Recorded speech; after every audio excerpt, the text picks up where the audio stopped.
Andhra Pradesh sun rise state అన్నారు. Sun rise state అంటే సూర్యోదయం.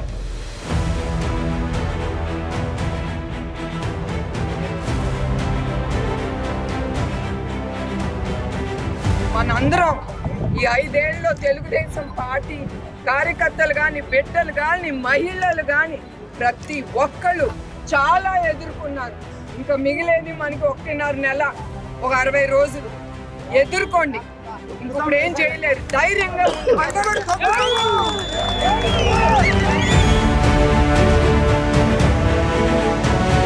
ఆయన మీకోసం కష్టపడి పరిశ్రమలు తీసుకొచ్చి మిమ్మల్ని సంతోషంగా ఉంచాలని.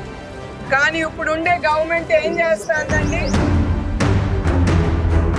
అంధకారంలో పడేసి సూర్యుడు లేదు, ఏమీ లేదు, మనకి వెలుతురు అనేది చూడట్లేదు, మన భవిష్యత్తు ఏంటి అనేది ఏమీ లేదు. అంధకారంలోనే మనం అందరం బ్రతుకుతున్నాం.